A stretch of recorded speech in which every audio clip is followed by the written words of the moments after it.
wabarakatuh. Waalaikumsalam. Alhamdulillah teman-teman semua. Di sore hari ini kita masih bisa diberikan kesehatan dan berkumpul dalam rangka sharing, sharing informasi, dan juga yang paling utama adalah masalah silaturahmi.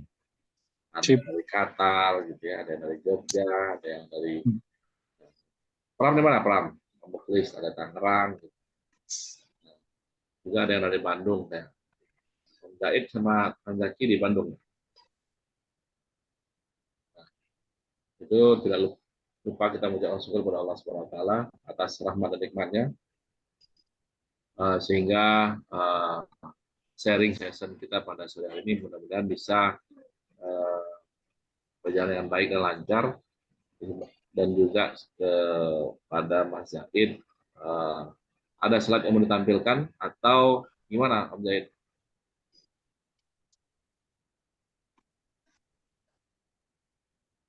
Halo?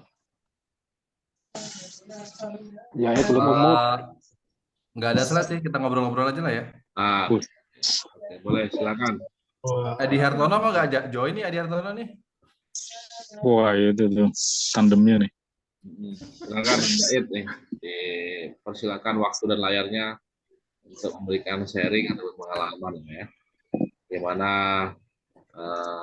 kurang lebih dalam 10 tahun belakang ini Om Zaid berkecimpung aktif dalam dunia saham gitu ya, naik turunnya, fluktuatifnya, dan segala macamnya lah. Panen. Ilmu mudah-mudahan dapat di-sharing untuk kita semua untuk menambah pundi-pundi keuangan maupun pundi-pundi ilmu bagi kita semua. Silakan, silakan Om Zaid.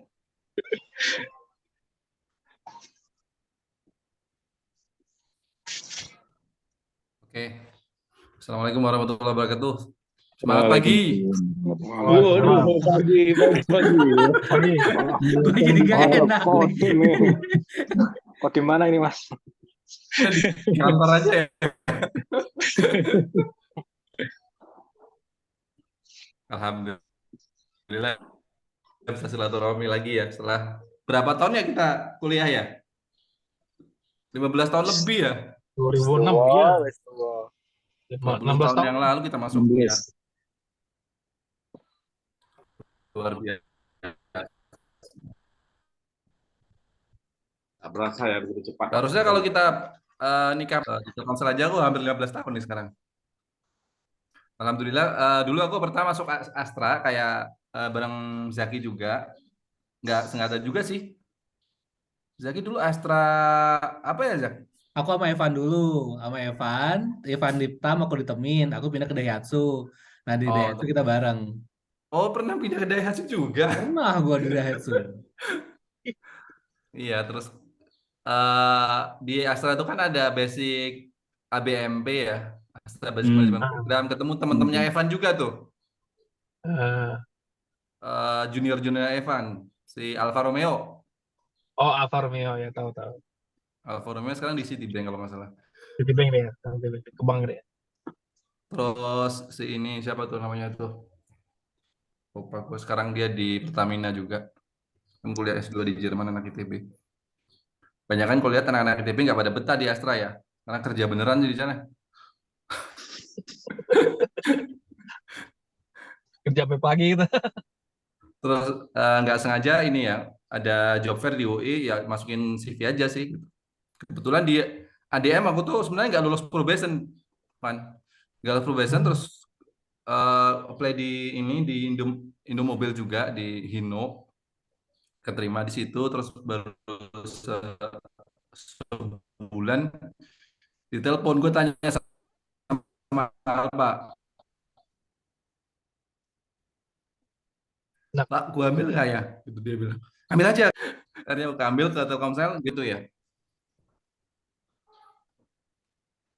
Tapi ya udahlah, jalanin aja lah kan gitu.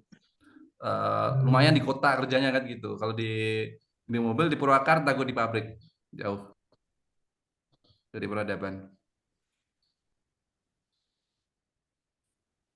Itu terus masuknya di procurement waktu itu, di ya procurement, belajar inilah khususnya untuk pembelian BTS ya, BTS gitu, perangkat Telco.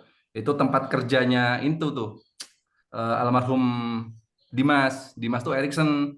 Itu vendornya kita. Kita beli perangkatnya kan ke Ericsson, Huawei, ZTE, sama Nokia. Nah itu sama si siapa tuh satu lagi yang pindah ke Singapura kan? Sohib lu? Ini apa? Yang perempuan kan? Yang Sumatera ya? Palembang mana ya? Bukan. Lampung. Siapa lupa sih. Terus. Iya, Mas. Siapa namanya itu? Nah itu di Ericsson juga gitu. Cuma di supply chain. Memang kulihat banyak kan teknik industri itu ke supply chain ya akhirnya ya larinya awalnya itu. Iya. Nah terus di situ baru sekarang aku pindah ke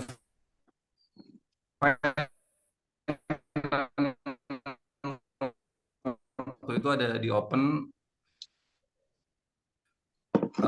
assessment di finance gue karena mungkin pengen Sinyalnya jelek ya. baru coba inilah Lo harusnya malu ini sama nih. Telkomsel lo. Oh, itu malu-maluin lo, It. Maluin Sinyal lo. lo jelek banget, It. Hemat lo ya. Oh gitu ya. Gue Makanya Iya, di-upgrade sih. putus.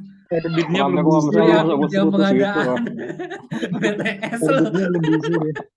Ini ada audit pengadaan BTS nih. Kasih lo. Jahit sekarang posisi apa Jahit? Oke, gue pakai. Yang ini jelas nggak yang ini? Jelas. Jelas. Coba dari ini. Tadi gue pakai IndiHome, ini pakai Telkomsel nih. Oh, Asik. gitu. Jadi di rumah ada Jelas IndiHome, ya. ada Telkomsel, ada Orbit. Bos. Nah, Om Jahit mana sekarang? Pegangnya Nah, mana? ini sekarang mau dikonvergen, mau di mix antara IndiHome sama Telkomsel. Karena kan teorinya tuh ke depan telco yang sustain tuh yang mix antara mobile and fix. Gitu ya. Gitu. Jadi kita juga merencanakan ke sana.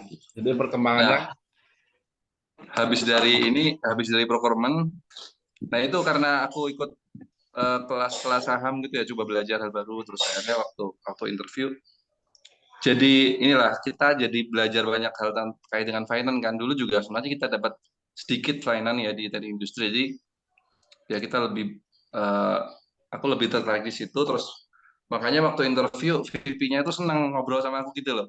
Akhirnya gue sekarang ketarik ke sana, ke finance. Memang di Telkomsel itu direktur keuangannya kan anak teknik industri beberapa kali. Background-nya di Telkom itu. Jadi ada proyeksi lah ya. Kalau sekarang enggak sih. Ada proyeksi Kalau itu bentar jauh lagi. banget itu. Oh, masih. Kalau sekarang anak teknik telekomunikasi kalau nggak salah. Direktur keuangannya. STT. Sebelumnya teknik industri. Direktur Telkomnya sekarang teknik industri. Sebagai calon yang interview 2 kali nggak masuk Telkomsel ya. Saya siap mendengarkan ini ceramah Pak. ya dong. Ayo lanjutkan. Telkomsel itu sekarang mungkin 40% milenial lah ya. 50% mungkin malah udah sekarang. 20%, 30% tuh udah udah 90-an sekarang, dari 90-an.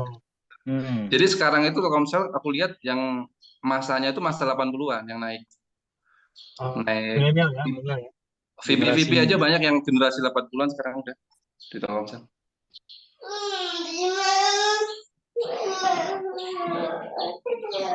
Sama Mas Roma itu kan? Ada Bapak Wan.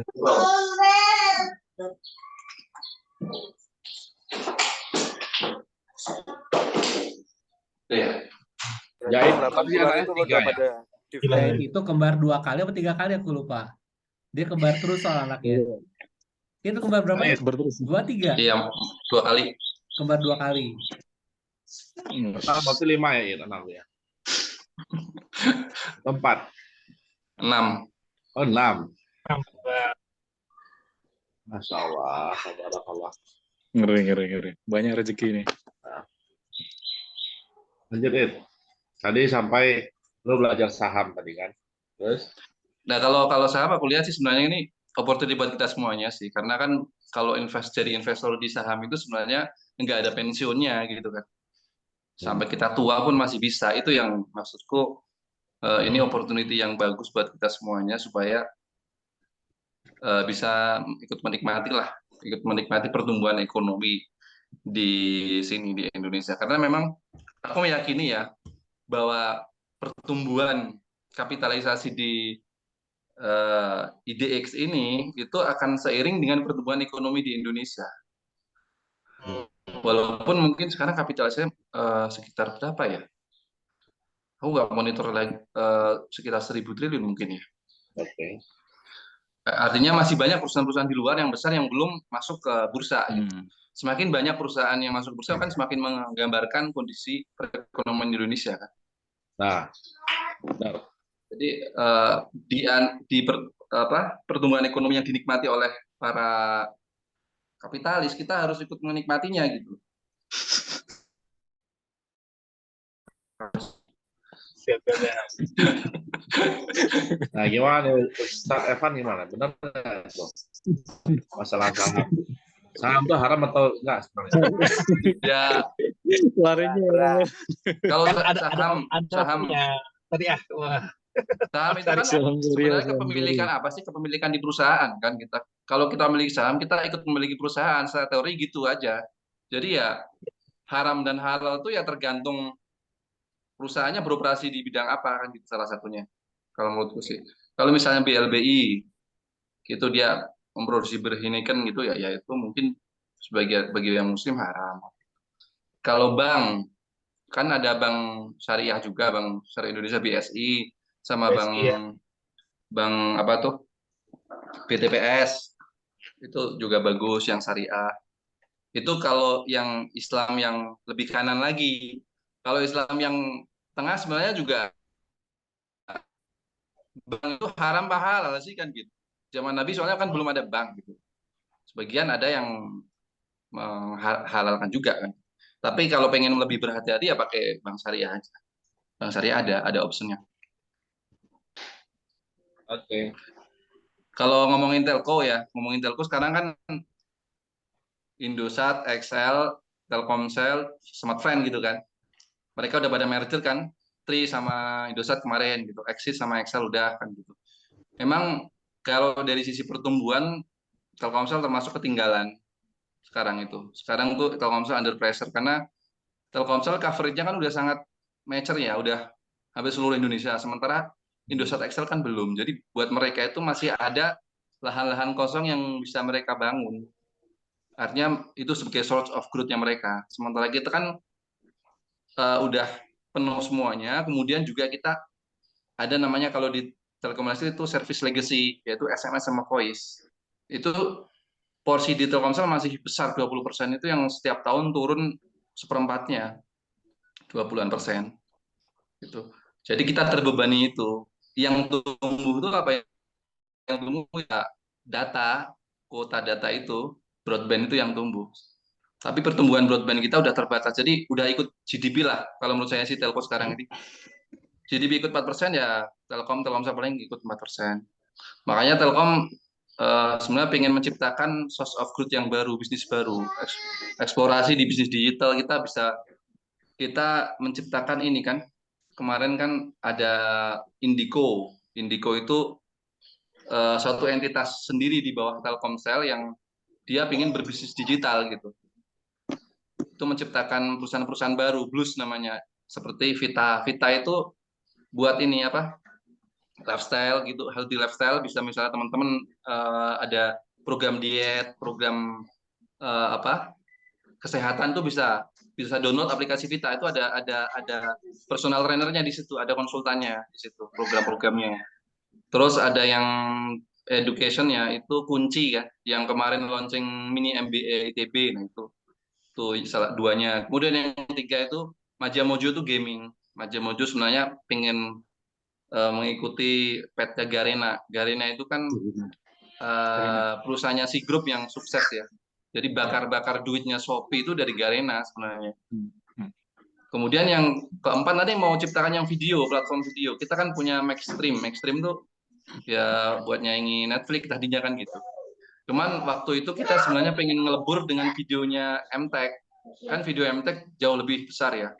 Kita mau chipin di situ aja biar satu tapi gede gitu. Cuman komisaris kita waktu itu Pak Wisnu Utama nggak sepakat.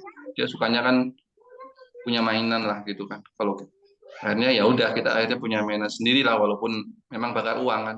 Kita bakar uang itu hampir 0,5 triliun setiap tahun untuk kayak gini-gini yang mungkin revenue-nya nggak tahu kapan gitu kan akan ada kan gitu. Revenue-nya kan sangat kecil. Sebenarnya ini kan kita pengennya berharap ada entitas lain yang chip in di digital ini kan.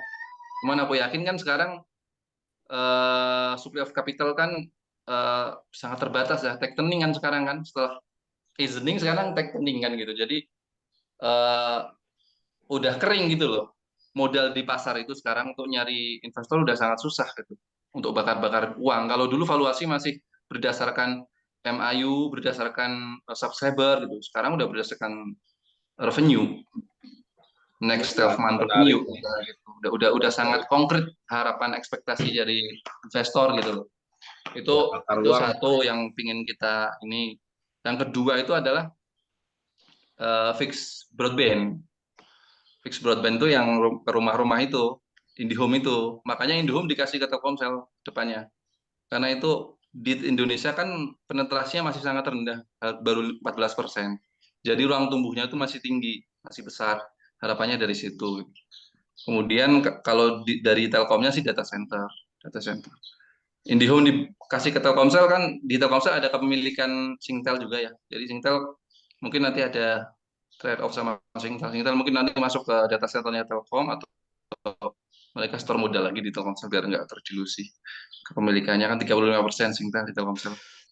Jadi dari banyak operator itu mereka yang operator lebih kecil dari Telkomsel, growth-nya jauh lebih tinggi, 9%, 8%. Telkomsel paling kemarin hanya 1,6% growth-nya. Makanya kita mau minta bonus juga susah. Duh, nggak kayak Elsa, lu dapat bonus berapa kali? 10 kali gaji kali ya. Wah, lebay. Jangan dikurangin 20 itu. Wih, gede. Nah, itu kan ketiban gajah aja.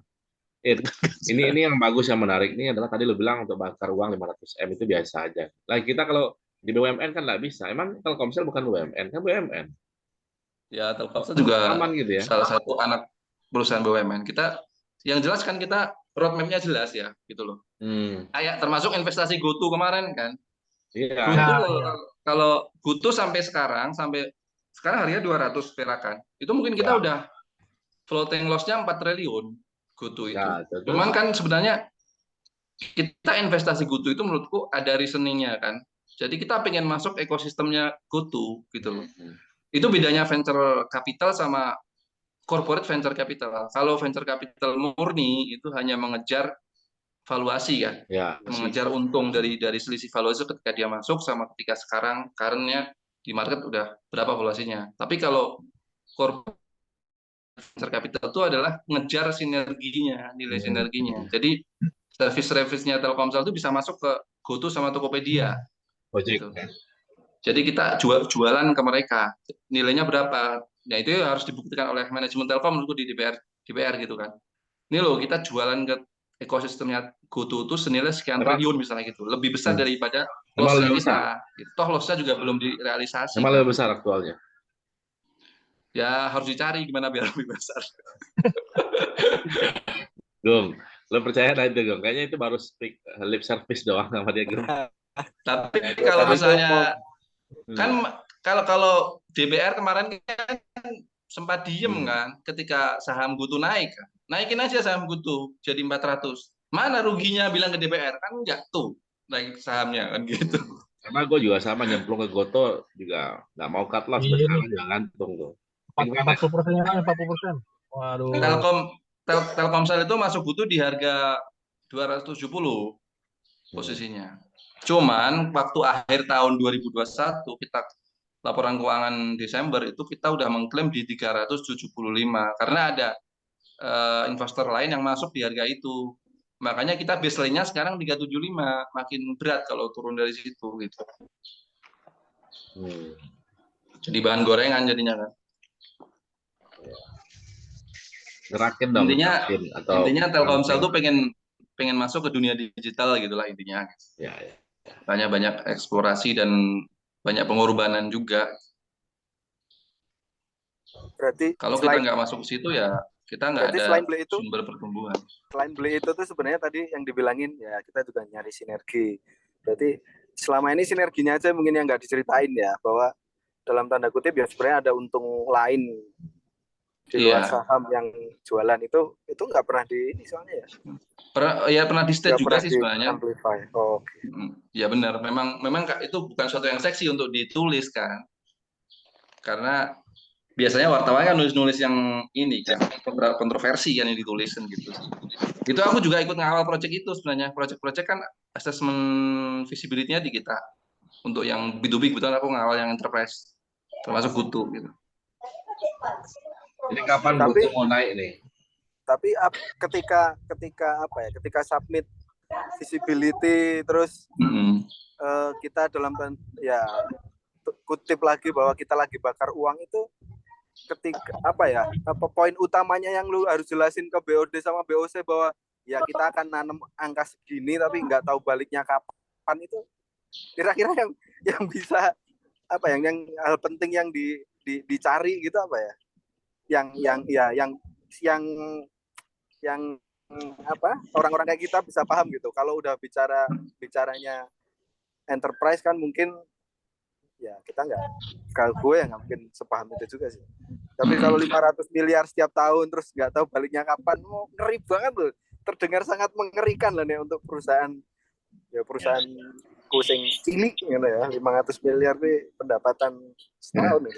Telkomsel ini termasuk wonderful company. Kenapa? Karena modal kita tuh cuma 50 triliun sebenarnya. Tapi untung kita setahun 25 triliun loh.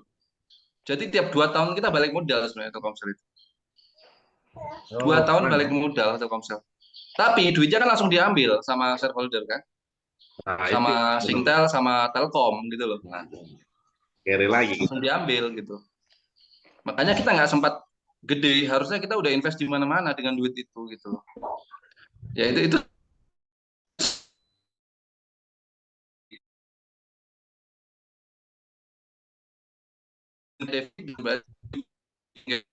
tanam lagi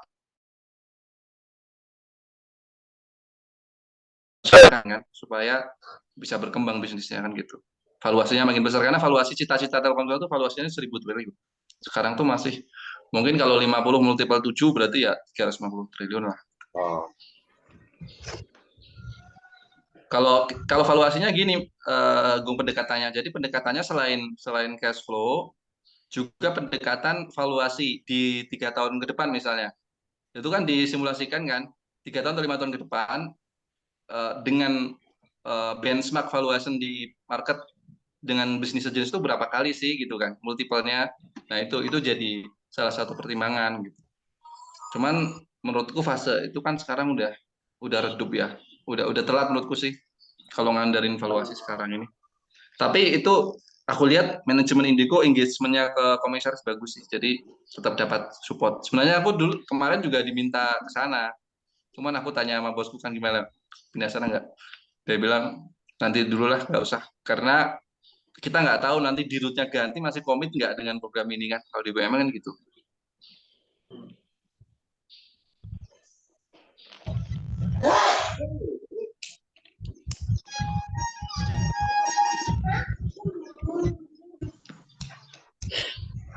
Kalau ini kayak aku sekarang ini kan ada paket diaspora tuh. Harganya 150.000, 10 giga kan. Padahal dengan paket yang sama 10 giga kalau pakai Oredo-nya Qatar itu sekitar 500.000. Jadi hampir tiga kali lipat tuh. Jadi Telkomsel berarti gimana nih? Ambilnya ini ya? Bukan ambil venture capital ya berarti ya? Berarti emang ada misi lain di situ ya? Telkomsel jualan lebih murah ya? Iya, jauh lebih murah sepertiganya. Tumben ya? Tapi emang speednya dibatasi cuma 100. Keren. 100. Itu paket diaspora bukan paket apa? Bukan paket diaspora. ini biasa apa? pelanggan biasa, bukan paket retail itu. Emang paket diasporanya murah. Oh. Itu interkoneksinya sama operator mana di sana, Zak? Kok bisa murah? Semuanya fun ya harusnya. Ini sama Oredo. Ini aku zoomnya pakai Diaspora Qatar nih, lancar-lancar aja nih. Oh, tapi SIM card-nya Telkomsel bukan? SIM kalau Telkomsel, roaming pakai roaming. Iya. Roaming tapi dia Diaspora. Tapi logikanya kan gini, Zak. Kalau Oredo aja jualannya 500, kenapa Telkomsel bisa jualan 150 di negerinya mereka gitu, Zak? Itu gimana tuh? Kondisinya gini, kalau yang gue paham gitu kan ya, buat di Qatar, Qatar itu tidak eh, secara ininya tidak terlalu banyak gitu kan ya. Terus memang dibuat ada dua servis yang diaspora, servis sama yang retail. Diaspora itu gue nggak tahu DFA ada berapa banyak, tapi karena dilihat mungkin potensinya kecil dan juga ada arahan dari manajemen biasa gitu kan ya, ya khusus buat diaspora diizinkan. Kan diaspora mah sama dengan ini kan perwakilan bangsa. Lebih ke ini sih BUMN kita sih. Oke. Siap. Mas Lukman nih mau nanya apa? Oh, aset bangsa tuh, Van. Kapan pulangnya aset bangsa? Ya, Evan, kapan pulangnya, Evan? Aset bangsa. Kayak kita ini pembawa devisa, asik. Keren. Lawan devisa. Selain kita kalau digital Telkomsel tuh selain beli gitu ya. Selain bikin sendiri kayak Indico dan anak-anaknya itu entitas lain. Itu kita juga beli lewat CVC kendaraan kita, CVC-nya itu namanya TMI, Telkomsel Mitra Inovasi. Nah, di TMI itu kita udah portofolio udah berapa ya? Puluhan lah gitu. Udah puluhan perusahaan yang kita beli gitu. Termasuk kayak Si Cepat masuk juga. Kemudian Privy ID, banyaklah perusahaan-perusahaan yang potensial kita beli gitu. Ikut di situ, Fitloop. Terus untuk incubation kita ada Ting gitu kan, juga program-program ke kampus-kampus juga, incubation perusahaan-perusahaan. Kalau di Telkomsel, di Telkom dia ada MDA, punya Telkom juga, sama juga invest di perusahaan-perusahaan startup. Kalau aku lihat memang BUMN yang termasuk maju lah itu Telkom sih kalau menurutku sih. Ya kan BUMN yang untung itu sebenarnya kan Himbara plus Telkom kan. Iya. Yang lain karena belum TBK ya masih abu-abu. Apalagi yang mungkin banyak penugasan ya. Makanya kemarin waktu CPO kita susah mengendalikan harga CPO karena kita nggak punya BUMN di situ kak. Kayaknya sektor perkebunan yang sawit kan swasta ya penguasanya, bukan BUMN sawit. Perkebunan kita di teh malah banyak kan. Salah satu weakness kita sih menurutku.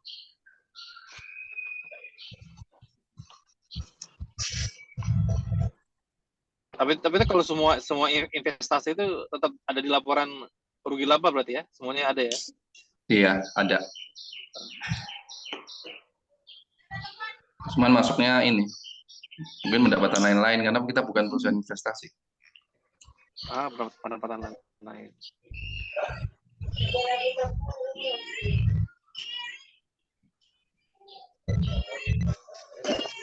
Kalau di sini yang udah buka rekening sekuritas banyak ya. Aku lihat sekarang kalau yang di market, kalau di Indonesia ini marketnya sekarang kan udah ya termasuk yang market ini ya, yang pengecualian kita termasuk yang tumbuh paling tinggi dia. Padahal market-market yang lain pada turun, terutama yang di Amerika kan lagi turun banyak nih, makanya aku buka rekening juga di sana karena perusahaan teknologi sekarang lagi year to date-nya aja ada yang turun 50%, 30%, 20% ya, kecuali Apple. Hanya Apple yang aku turunnya masih dikit gitu kan. Itu sebenarnya opportunity kita kalau mau masuk. Karena kan kayak Microsoft, siapa sih yang bisa gantiin Microsoft kan ke depan? Aku yakin tetap masih dipakai kan. Google, ada nggak yang bisa gantiin Google Maps so far gitu kan? Kita nggak bisa kan, kita tergantung di situ. Tesla ya mungkin masih punya masa depan mobil listrik lah. Itu kalau kita mau masuk di situ.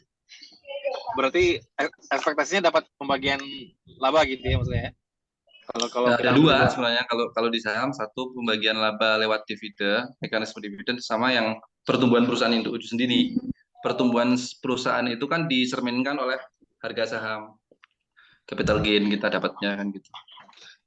Taruhnya BCA, BRI di Indonesia itu ya pasti ngikut pertumbuhan perekonomian Indonesia itu udah kebal tuh. Kalau turun dia pasti akan naik. Jadi kalau turun ya kita masuk aja BRI, BCA. Karena memang banking ini kan melingkupi semua bisnis industri kan. Kalau industri yang primadona sekarang apa itu komoditi, ya dia pasti ngikut juga karena kan dia punya kredit di situ juga, penyaluran kredit kan. Ekonomi makronya dia ngikut lah gitu, banking itu. Sekarang yang jadi primadona ya itu komoditi super cycle gitu kan istilahnya. Batu bara sama CPO. Makanya Indonesia tahan krisis tuh gara-gara itu, kita punya batu bara. Yang orang memprediksi besok resesi, kita termasuk kemungkinan nggak akan terseret resesi karena kita punya resource sendiri lah gitu.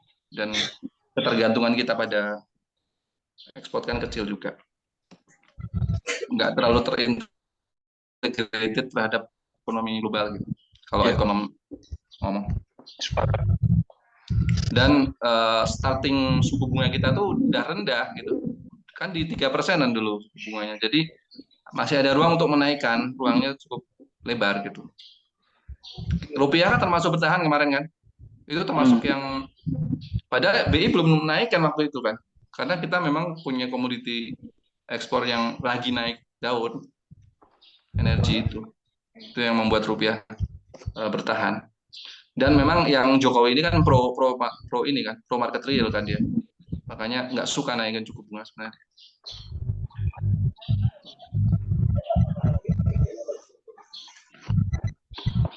Kalau masalah dana gimana itu? Masalah dana yang biar kerasa gitu loh. Berapa minimal tuh harus invest tuh? Kalau menurutku 1 miliar itu akan psikologis. Kalau kita udah 1 miliar udah enak ke depannya gitu. Jadi udah signifikan lah dapatnya gitu. Di satu portofolio. Ya, di satu portofolio, jadi terdiri dari banyak perusahaan. Oh. Itu milestone pertama lah, Van. Milestone pertama 1 miliar. Nanti diiringi milestone selanjutnya 10 miliar, 100 miliar dan seterusnya gitu loh. Asik. Level 10 ya. 1 miliar, gue 10 kali lipat lagi deh gue. Iya. Buat ini target pensiun ya, target pensiun. Harus ekstrim. Memang kalau investor, kenapa investor aku lihat ekstrim ya? Ininya apa? Hematnya gitu kayak Lo Keng Hong kalau udah. Warren Buffett-nya Indonesia, Lo Keng Hong kan. Itu dia pakainya kan versi second mobilnya. Nggak ganti-ganti. Makan juga mungkin kayaknya ngirit ya.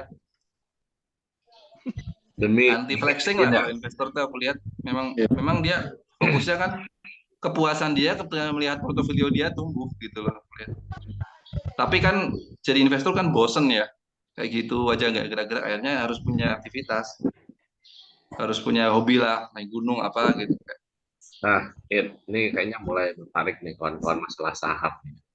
Daripada Telkomsel tadi kayaknya lebih tertarik ke saham gitu. Nah, kira-kira saham Telkomsel menarik kan untuk diperjualbelikan nih? Kalau Telkomsel kan nggak listing langsung ya. Telkomsel kan di bawah Telkom. Jadi ya, saham Telkomnya bagus kan? Sebagai gambaran aja ya, Telkom itu kan pendapatannya hanya 130 triliun. 130 triliun itu terdiri dari ya 90 triliunnya dari Telkomsel. Nah, Telkom itu labanya mungkin setahun sekitar 20 triliun. Telkomsel 25 triliun. Kalau orang yang tipikal Telkom ya, Telkom kan blue chip ya, termasuk kapitalisasi top 10 gitu lah, top 5 gitu kan. Jadi perusahaan-perusahaan yang besar ini tidak akan tumbuh tinggi gitu kan. Jadi kita nggak, kalau invest di Telkom kita nggak bisa berharap bisa naik 2 kali lipat, bisa beggar gitu istilahnya kan. Paling ya tumbuhnya 5%, 10%, puluhan persen lah gitu. Tapi stabil dan termasuk istilahnya dividen aristokrat gitu. Jadi perusahaan yang royal memberikan dividen. Kita pernah juga kalau rata-rata sih sekitar 60-80% laba dibagikan dalam bentuk dividen. Karena kan pemerintah ya pemegang sahamnya, pemerintah butuh duit kan untuk APBN. Kalau ekonomi pemerintah kan sebenarnya sebanyak mungkin dia belanja, sebanyak mungkin dia ngeluarin duit, walaupun dengan berhutang, gitu kan. Karena dianggap itu sebagai pemicu pertumbuhan ekonomi kan, belanja itu. Makanya tipe kalau orang pensiun yang senior itu biasanya suka saham-saham kayak Telkom karena dividennya royal gitu, dapat dividen udah pasti setiap tahun dapat dividen. Kalau sekarang harganya kan di 4.100-200 ya, karena memang nggak happy kan investor kemarin waktu keluar rilis laporan keuangan Q3 karena kita labanya turun 12% karena itu floating loss di GoTo sekitar 3 triliun. Padahal sebenarnya itu kan bukan duit kan. Floating loss itu kan sebenarnya nggak ada duit keluar gitu. Itu hanya statement aja, hanya di atas buku aja. Yang bisa berubah ketika nanti saham GoTo naik. Ya, kalau menurutku menarik kalau di harga 3.900 lah aku baru mau beli. Nanti targetnya di 5.000 Telkom itu. Sekarang itu saham yang Telkom udah lumayan tinggi di 4.000-an, kemudian saham-saham banking apalagi ya, yang Himbara itu, BCA malah udah mencetak rekor tertinggi lagi, all time high sekarang. BRI juga udah tinggi, BNI juga tinggi, Bank Mandiri udah pada tinggi sekarang saham-saham. Kita kalau value investor kan lihat sektor atau perusahaan mana yang masih rendah value-nya kan, nilainya kan. Belum naik tinggi lah kita baru masuk.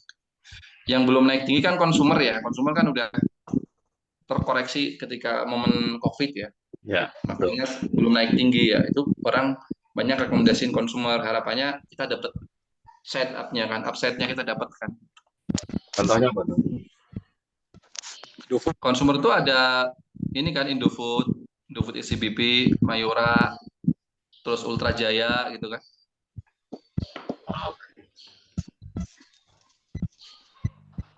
Terus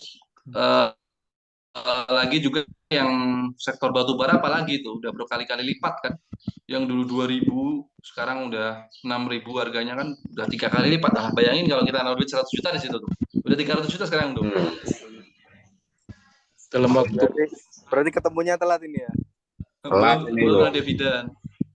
oh Tapi kalau di batubara, kalau komoditi itu siklis risikonya. Jadi dia akan naik dan turun gitu kan. Ini kita udah ya kita nggak tahu ini fasenya udah puncak apa masih bisa naik itu pertanyaannya sekarang. Tapi emang sektor coal itu kan dividennya bisa 10%, 15%, tinggi banget batubara itu. Karena bisnisnya sangat sederhana kan batubara itu, tinggal gali tanah, ambil, kirim. Dan itu oligarkis kan, banyak yang link satu bisnis itu kan. Ya.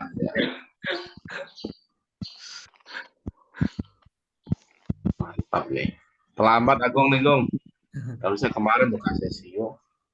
Siapa ya? Kalau tadi kan disampaikan gitu kan ya, saham itu bisa sampai bisnis ketika kita sudah pensiun. Nah itu kan padahal kalau dividen itu kan tiap tahun, maksudnya setahun sekali gitu kan ya. Nah padahal kan kita hidup tiap bulan. Itu itu berarti volumenya. Gitu. Iya, memang banyak perusahaan yang memberikan dividen setiap tahun sekali. Ada yang 2 tahun sekali. Ada saham interim kayak ITMG itu 2 kali. Sekarang itu kemarin kan siapa kemarin yang beli ITMG di hari apa tuh? 2 hari yang lalu ya. Hari Kamis tuh Cumdit kan. Kan sahamnya harganya 41.000, dia kasih dividen 4.000, 10% kan itu kan. Itu 2 kali setahun loh. Berarti kan 20% kalau 2 kali itu.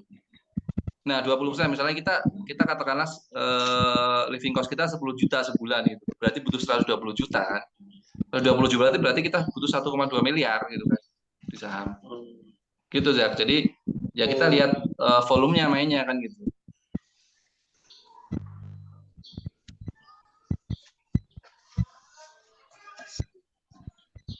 Ini nanti termasuk cara dapat fundingnya nggak ini? Nggak nyampe uangnya segitu soalnya. Atau Mas Pandu mau minjemin dulu? Minta Evan.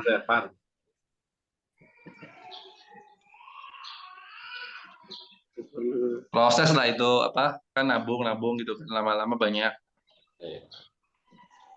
Ya biar dapat feel-nya dulu sih sebenarnya ya. Misalnya ya berapa juta dulu masuk biar buat pengalaman lah, experience kali. Enggak, udah berapa lama? Kalau udah confident baru. Pengalaman udah berapa lama ya di pasar saham? 2015 sih. Nah, dari 2015 itu Belum kok. Tahu. sih kamu ada plus minusnya, ada yang gain, ada yang minus gitu ya. Nah, kalau diakumulasi berapa persen minus, berapa persen gain gitu. Paling banyak.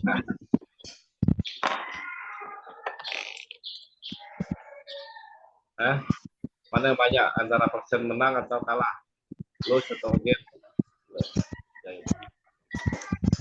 Ya kalah dan menang itu pasti ya. Tapi ya harus banyak menangnya kalau kita ingin bertahan. Iya, semua orang pengennya banyak menang, cuman aktualnya yang Mas Zai lakukan kali ini. Nah ini banyak yang kan banyak istilah yang main saham gitu kan. Itu kurang tepat sebenarnya. Kayak zero sum game seolah-olah kan. Ya. Memang kalau cuman intraday trading gitu yang sering ada ya mungkin bisa juga kayak gitu. Bisa juga kayak tapi sebenarnya saham tuh nggak zero sum game karena kita tuh dapat gain bukan karena semata orang mau beli lebih mahal daripada entry posisi kita, tapi memang perusahaan itu kan produktif kan, perusahaan itu kan beroperasi, dia mencetak laba kan, dijalankan oleh BOD-nya mereka gitu kan, mencetak laba, akhirnya kan nilai saham perusahaan tersebut kan terakumulasi kan nilai uangnya kan, terakumulasi di ekuitasnya makin tinggi ya harga saham ikut tinggi kan. Jadi ya kita melihat harus selain harganya masih wajar, perusahaannya memang tumbuh terus bagus dan satu manajemennya juga baik karena kita kan juga orang luar dan minoritas kan kepemilikannya kita nggak bisa ikut kontrol kan.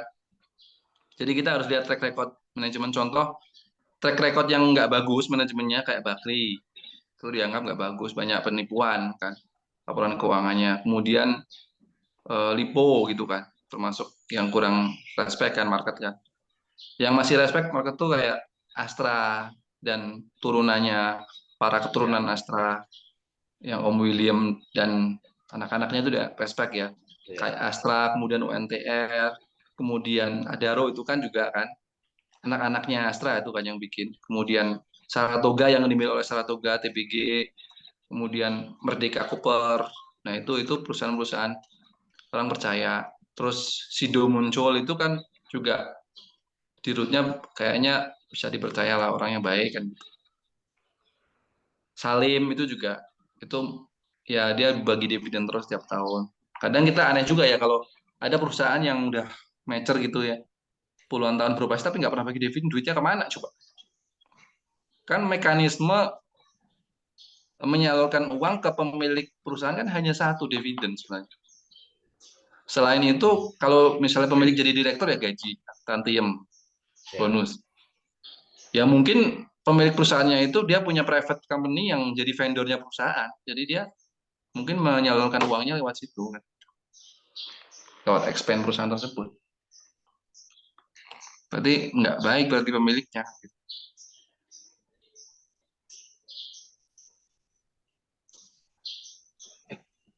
Berarti jadi corporate berarti itu?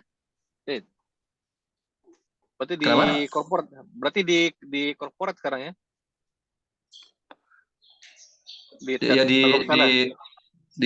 Sekarang di finance business partner, di finance-nya. Kita kayak siklus penganggaran budget gitu, RKAP gitu, kita di situ sih ininya. Jadi misalnya tahun ini nih Telkomsel mau target berapa revenue-nya, mau target berapa ininya expand-nya. Nanti kita ngumpulin dulu dari bottom up gitu kan. Kita kasih ke komisaris shareholder. Mau nggak dengan target ini? Kalau ditolak, balik lagi sampai nanti dia mau. Shareholder pengennya kan ya intinya kan uang kan gitu kan. Tumbuh kan bisnisnya. Investor ngeliatnya kan gitu tumbuh. Walaupun Telkomsel untungnya satu-satu perusahaan yang untungnya besar gitu di telco sebenarnya. Tapi kalau nggak tumbuh itu nggak berarti buat mereka, pengennya tumbuh gitu. Kenapa tuh nggak coba expand keluar misalnya gitu? Beli saham Singtel, kebalikannya ya. Singtel nggak mau, Oh, Singtel nggak mau jual. Karena ini perusahaan yang paling menguntungkan buat dia, investasi menguntungkan. Singtel ini kan invest di mana-mana, di Bangladesh, di banyak negara. Di Australia, Optus juga punya Singtel. Tapi aku malah seneng di Telkomsel ada Singtel sebenarnya. Kadang kita kan nasionalisme, harus 100% Indonesia gitu kan. Justru malah mereka jadi, menurutku, ya satu bisa jadi kontrol buat Telkom gitu. Kadang Telkom tuh semena-mena terhadap Telkomsel.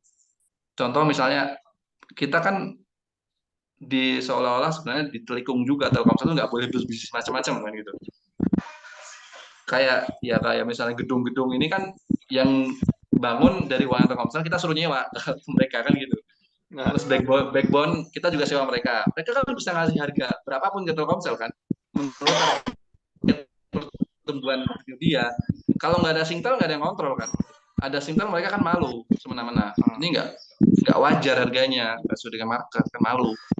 Jadi ada keseimbangan lah. Kemudian juga transfer of knowledge juga kan gitu. Mereka punya kayak perusahaan investasi, mereka punya Innov 8, kita bisa ngikut gitu kan. Ada bagusnya juga ada entitas Singtel di Telkomsel. Tapi misalnya kalau kita yang expand misalnya ke Malaysia gitu. Telkom tuh dulu pernah ikut tender di Kamboja, cuma nggak menang. Tender operator telco. Ya Telkom sekarang ada Telkom Internasional. Data center di Singapura punya.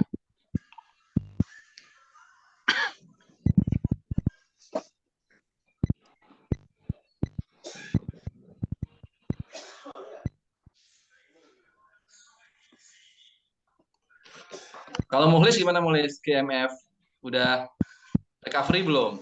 Itu potensial itu. Harganya masih murah. Ya, nggak murah sih. Negatif, GMF ya gitu-gitu aja. Maksudnya kita kan bisnisnya nggak umum ya. Market pasar kita juga nggak luas. Cuma orang-orang tertentu aja. Jadi paling ekspansi bisnis kita juga nggak begitu masif ya. Kita cuma nanti kebutuhannya di teknologi sebenarnya sih. Karena untuk invest kapabilitas baru kalau kita bilang seperti itu juga nggak murah dan harus. Tapi di satu sisi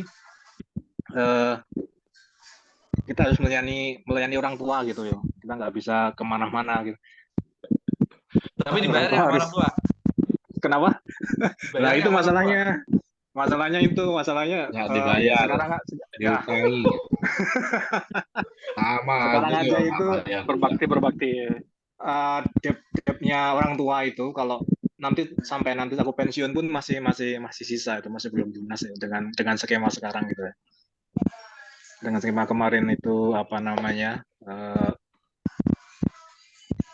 PKPU-nya Garuda gitu itu masih belum lunas. Nah itu aja sih sebenarnya, dan di satu sisi juga memang ekspansi itu harus, dan teknologi kita juga harus kejar. Market kita juga terbatas ya. Kita mungkin sekarang nembaknya ke negara dunia keempat ya, kalau kita bilang ya kalau Indonesia itu posisi ketiga gitu, nanti keempat yang benar. Pangsa pasar kita dalam beberapa tahun terakhir di Afrika bagus, kemudian di Pasifik juga bagus.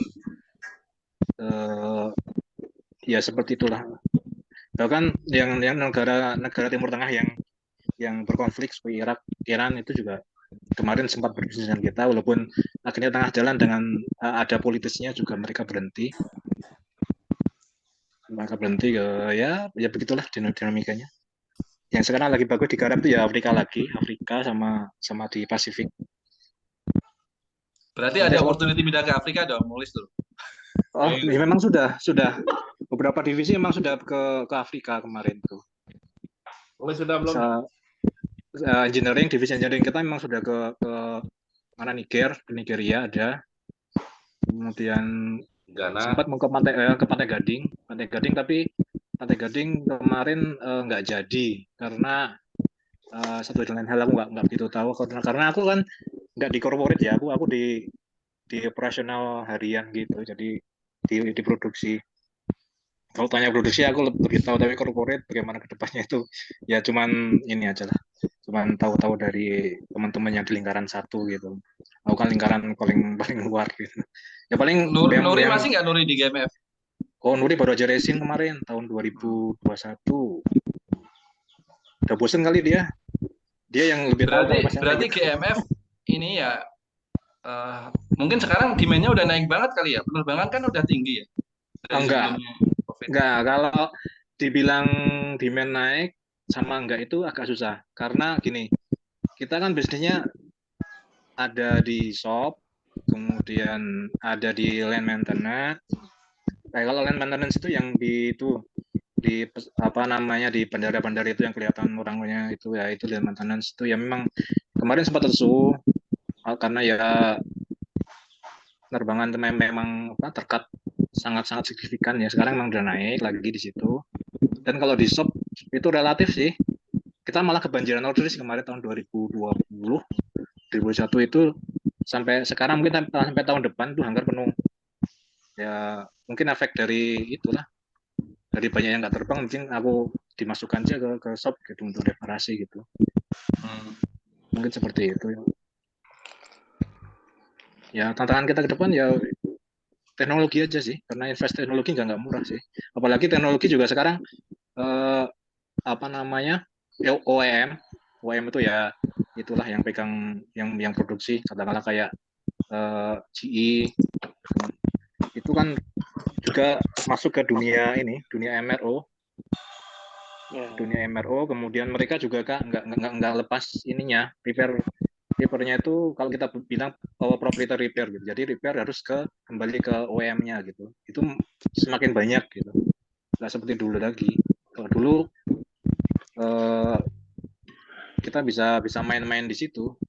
Kita bangun capability untuk repair, kemudian kita bisa repair sendiri, itu dagingnya itu kita dapat di situ. Kalau sekarang mungkin bahasanya kita cuma jadi tukang jahit aja, jadi tukang ini assembly aja yang kita bisa dapat untung di situ.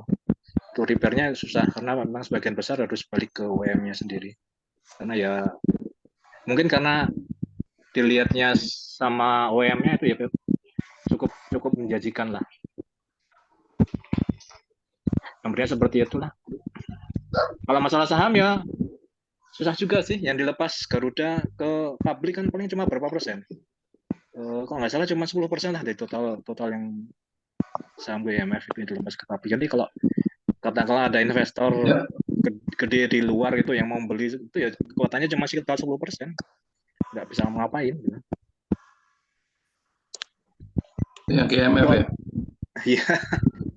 Kalau dibilang ya jangan nyandar aja sahamnya sekarang kan berapa itu 50 berapa itu dari harga 10%. Sekarang aku lihat sebenarnya yang paling tersakiti itu CT sebenarnya ya di Garuda ya. Tapi dia sekarang malah ini ya jadi pemain sendiri ya. Trans Airways kan dia ini sendiri kayak nggak salah. Ya dia Transnusa itu. Transnusa, Pelita Air, Pertamina juga udah. Kalau Pelita bukannya Pertamina emang CT juga masuk di situ, aku nggak tahu ya. Enggak sih, enggak masuk di situ. Maksudnya ya karena kelangkaan itu jadi masuk pemain baru gitu diisi. Enggak, kalau yang main baru Transnusa itu main baru. Kalau yang miliknya Pertamina itu Pelita itu ya bukan panen baru, itu termasuknya itu. Jadi cuman ngembangin bisnisnya. Iya. Yang awalnya dari apa? Buat yang tidak terjadwal, jadi terjadwal sekarang. Ya, nambah Iya. unit banyak itu please ya. Oh iya. Nambah unit banyak ya.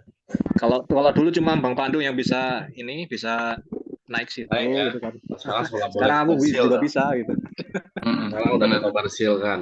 Iya, dikomersilkan. Ini cukup menarik nih kawan-kawan ya. Ada lagi nggak kawan-kawan yang berdiskusi nih? Karena terbatas dengan waktu juga, kita udah mau maghrib di ini kan. Yo, itu kuit. Kita belum bahas keluarga nih.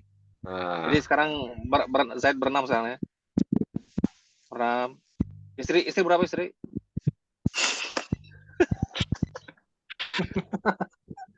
Satu di rumah. Satu di rumah. Istri maksimal 4.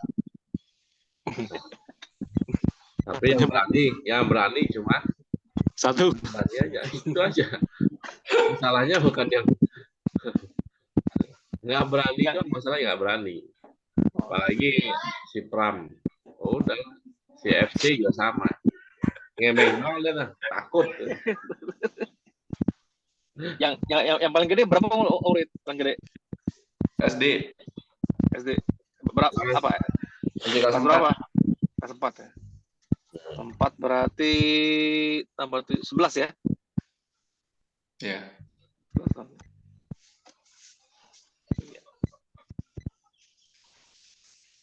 Bisa ini perkenalkan tuh. Anak 6 gitu. Jabatan sekarang Vice President gitu. Apa loh? Jabatan sekarang apa?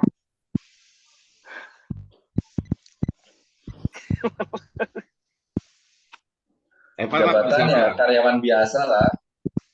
Tapi sering muncul di koran gitu ya. mantap ini tinggal di mana? Tinggal di mana? Jakarta nih? Di Bandung sekarang, Bang.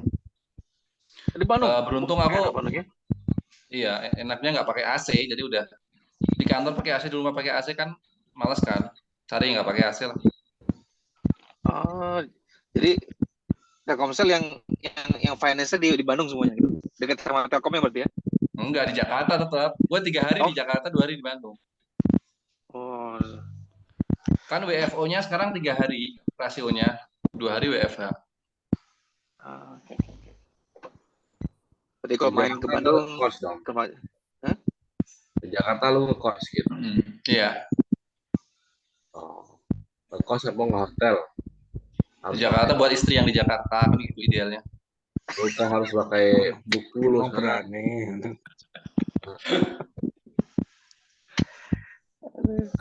Lagi kan.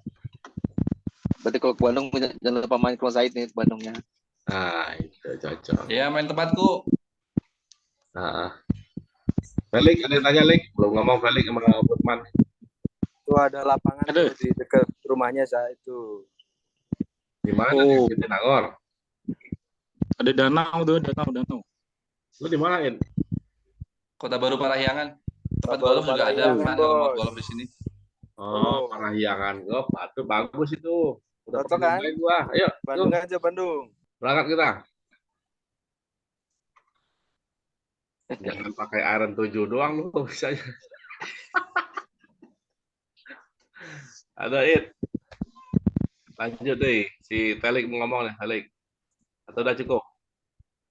Enggak ada. Aku masih pikul-pikul gini lah. Enggak dong urusan kalian ngomong apa. Tahun depan silakan. Gini. Aku suara dengar ya? Maksudnya enggak ya? Dengar. Ada. Aduh, mantep nih. Udah keren banget.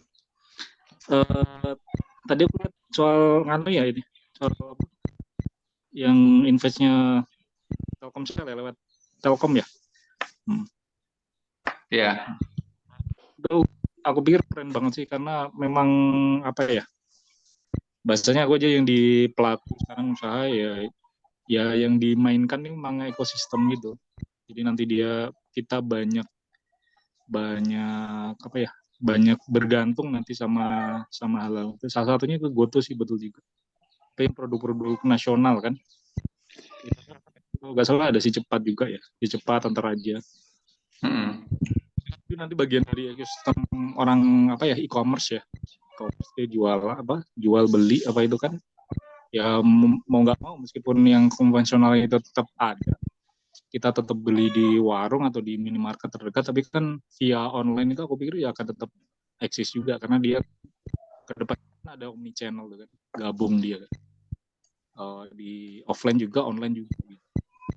Nah, terus ya, tadi ada kayak yang belum di sharing nih, kalau boleh sih, aku nggak ada gambaran juga karena aku nggak main sih di saham-saham itu aja. Jadi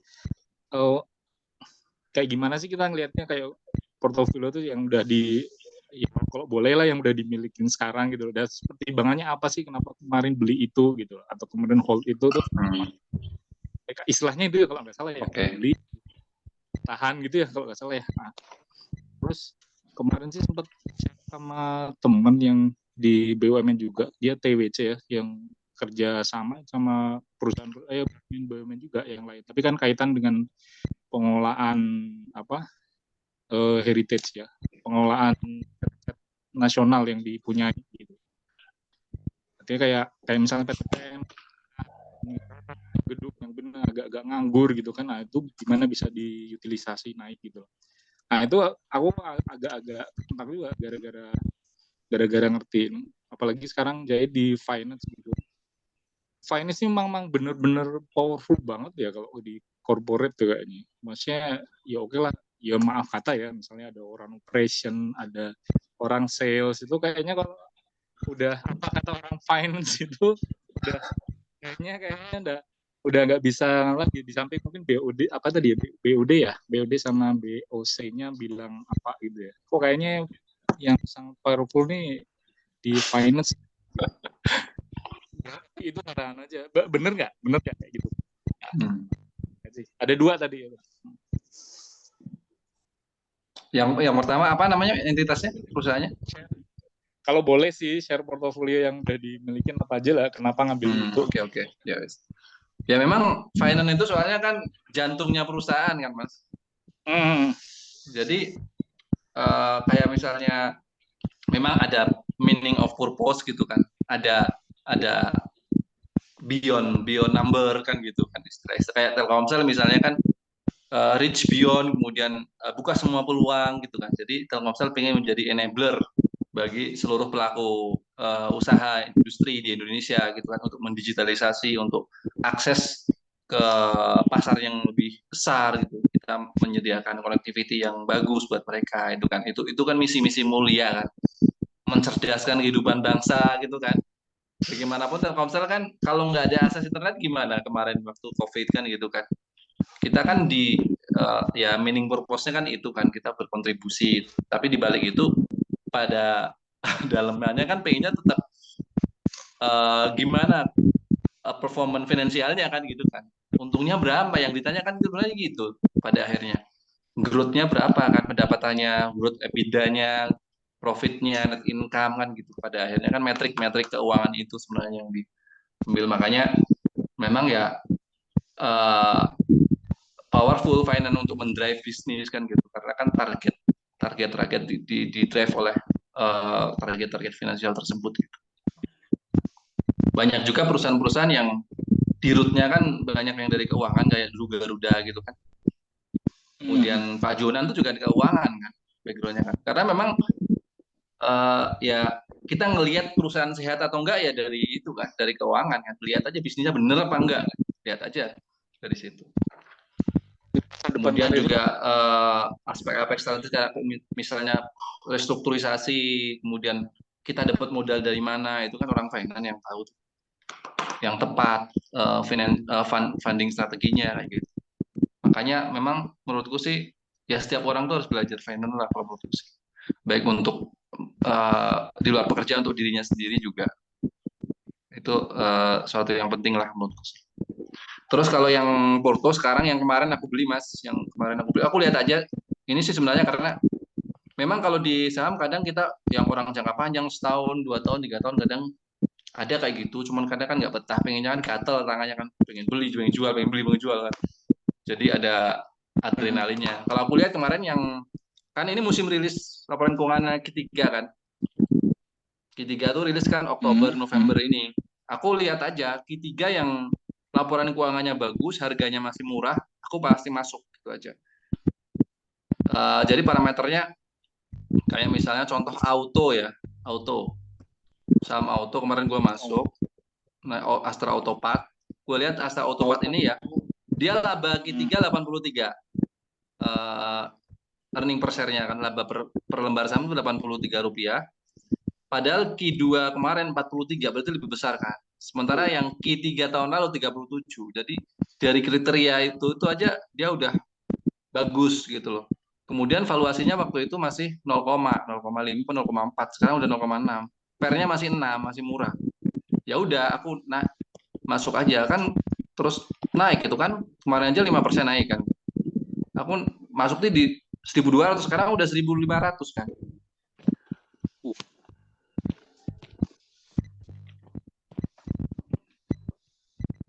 Berapa tuh? Udah 25% sendiri tuh. Masuk 100 juta, 25 juta dah. Bisa dikasih ini kan.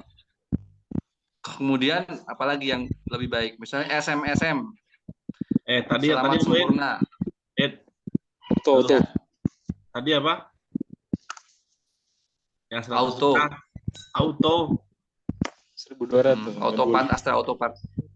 Tapi itu bulan lalu naik 20%. Bulan ini masih.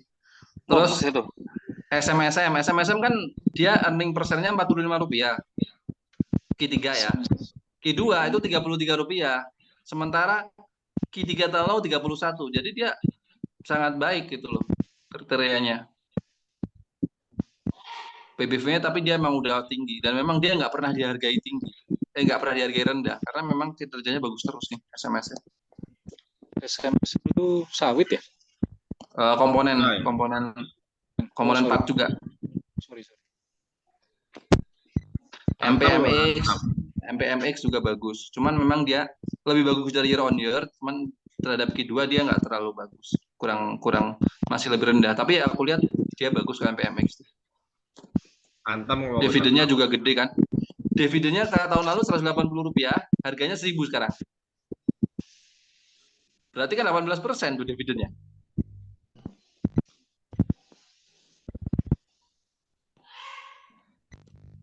Imas itu juga bagus, Imas, tapi utangnya gede, Imas. Antam Imas itu Indomobil. Antam gimana, ya? Terus Bluebird juga bagus, Bluebird kinerjanya. Apalagi sekarang kalau lihat kemarin di list pertumbuhan ekonomi kan sektoral transportasi yang tertinggi. Antam yang berantam. Antam itu BUMN value destroyer kalau menurut gua. Pegang Antam itu sekarang kan harga emas lagi turun kan? Harga emas, kenapa harga emas? Orang kan makanya kan harga emas turun karena dolar naik terus hubungannya. Akhirnya kalah kan emas terhadap dolar. Nanti kalau misalnya laju inflasi Amerika udah melambat turun dan suku bunga dolar itu udah stay gitu, nggak akan dinaikin lagi. Nah itu nanti emas akan naik.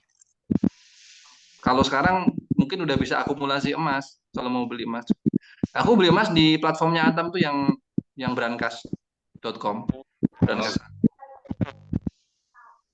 Cuman kalau beli emas tuh malasnya kenapa?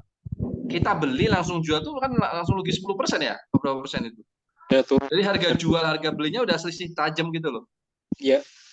Beda sama saham tuh aku beli pagi jual sore pun kan bisa untung.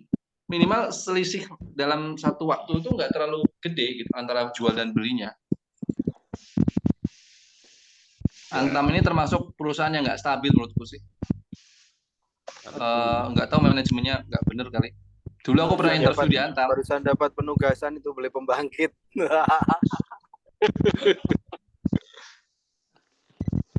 Yang beli pembangkit PTBA bukannya? Oh iya, Inalum, BA ya, BA ya. bukan Inalum ya?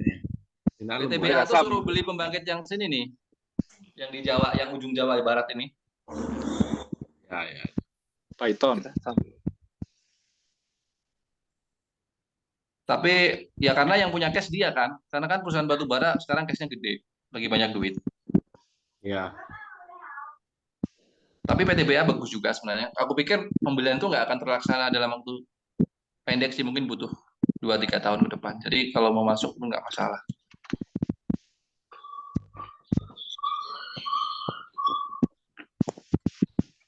MTech juga tuh, MTech lagi recovery, MTech kalau mau naik. Dan terakhir, ini milestone-nya Zaid ini yang 1 miliar, 10 miliar, atau 100 miliar? Gitu. Iya, itu pertanyaan kunci itu. Ya kalau milestone gue itu, ya masih awal lah milestone.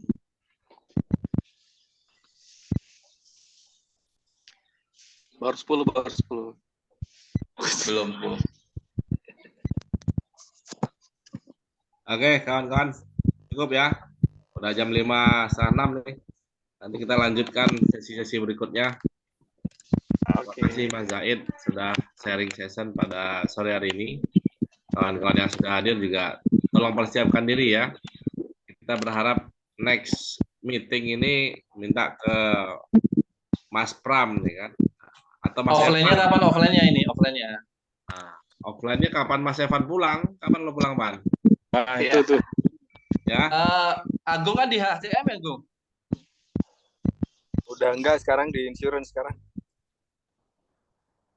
Insurance apanya maksudnya? Di afiliasinya PLN. Tapi di fungsi apa? Fungsi HCM-nya juga? Enggak, gue di operasional. Oh, udah nggak di HC? Sementara Direktur anak perusahaan gitu maksudnya? enggak, anak juga, masih kecil lah, cucu-cucu. Keren ya. Asuransinya PLN gitu ya? Ya bukan PLN sebenarnya, afiliasi aja kan, kita nggak boleh punya bisnis di luar core nih sekarang nih. Oh. Ya, oke. Mantap, sukses buat Agung. Jadi direktur asuransi PLN. Ya kan namanya direktur ya, nggak boleh aja ya Agung ya. Oke lah. Saya kira cukup kawan-kawan semua. Diharapkan nanti mungkin Mas